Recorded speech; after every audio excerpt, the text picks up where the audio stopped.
ಮಧ್ಯಪ್ರಾಚ್ಯದಲ್ಲಿ ಕಳೆದ 3.5 ತಿಂಗಳಿನಿಂದಲೂ ಕೂಡ ಯುದ್ಧ ನಡೀತಾ ಇದೆ. ಇದರ ಪರಿಣಾಮ ಅಕ್ಕಿಗೆ ಡಿಮ್ಯಾಂಡ್ ಜಾಸ್ತಿ ಆಗಿದೆ ವಿದೇಶದಲ್ಲಿ.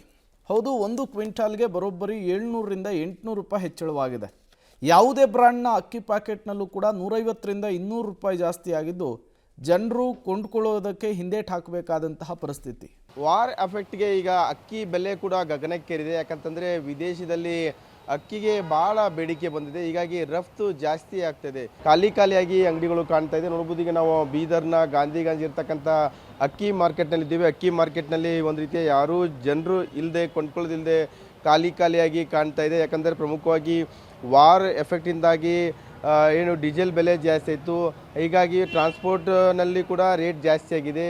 ಅದರ ಜೊತೆಗೇನಿದೆ, ಏನು ಅಲ್ಲಿ ಬೇಡಿಕೆ ಕೂಡ ಜಾಸ್ತಿ ಆಗಿದೆ. ಅಕ್ಕಿ ಬೇಡಿಕೆ ಅಲ್ಲಿ ವಿವಿಧ ಏನೊಂದು ಇರಾಕ್ ಆಗಿರ್ಬೋದು, ಸೌದಿ ಅರೇಬಿಯಾ ಆಗಿರ್ಬೋದು, ಎಲ್ಲ ಕಡೆ ಅಕ್ಕಿ ಹೆಚ್ಚಾಗಿ ರಫ್ ಆಗ್ತಾಯಿದೆ, ಬೇಡಿಕೆ ಜಾಸ್ತಿ ಬರ್ತಾಯಿದೆ. ಹೀಗಾಗಿ ಏನು ಈಗ ನೆಲಗೊಂಡ ಏನು ಇದೆ ಆಂಧ್ರ ಪ್ರದೇಶ ಮತ್ತು ತೆಲಂಗಾಣ, ಆ ಕಡೆಯಿಂದ ಏನು ರಫ್ ಆಗ್ತದೆ, ಅಲ್ಲಿಂದ ಇಲ್ಲಿಗೆ ಬೀದರಿಗೆ ಬರಬೇಕಾದ್ರೆ ಅವರು ರೇಟ್ ಕೂಡ ಜಾಸ್ತಿ ಮಾಡಿದ್ದಾರೆ. ಪ್ರತಿ ಕ್ವಿಂಟಲ್ಗೆ 700 ರಿಂದ 800 ರೂಪಾಯಿ ಜಾಸ್ತಿ ಮಾಡಿದ್ದಾರೆ. ಒಂದು ಪ್ಯಾಕೆಟ್ಗೆ 150 ರಿಂದ 200 ರೂಪಾಯಿ ಕೂಡ ಜಾಸ್ತಿ ಮಾಡಿದ್ದಾರೆ. ಹೀಗಾಗಿ ಜನರು ಕೂಡ ಈ ರೇಟು ಜಾಸ್ತಿ ಆಗಿದ್ದರಿಂದ ಕೊಂಡ್ಕೊಳ್ಳಲು ಹಿಂದೇಟು ಹಾಕ್ತಿದ್ದಾರೆ. ಒಂದು ರೀತಿ ಯಾರೂ ಇಲ್ಲದೆ ನೋಡ್ಬೋದು ಹಂಗೆ ಯಾವ ರೀತಿ ಖಾಲಿಯಾಗಿದೆ ಅನ್ನುವಂಥದ್ದು. ಇಲ್ಲಿ ಏನೋ ಒಂದು ಮಾಲೀಕರಾಗಿರ್ಬೋದು, ಜೊತೆಗೆ ಇಲ್ಲಿ ಕೆಲಸ ಮಾಡ್ತಕ್ಕಂಥ ಸಿಬ್ಬಂದಿಗಳು ಬಿಟ್ಟರೆ ಮತ್ತು ಯಾರೂ ಕಾಣ್ತಲ್ಲ. ಈ ಪರಿಸ್ಥಿತಿ ಇದೆಲ್ಲ ಎಲ್ಲ ಅಂಗಡಿಗಳಲ್ಲೂ ಕೂಡ ಇದೇ ರೀತಿಯ ಪರಿಸ್ಥಿತಿ ಇದೆ.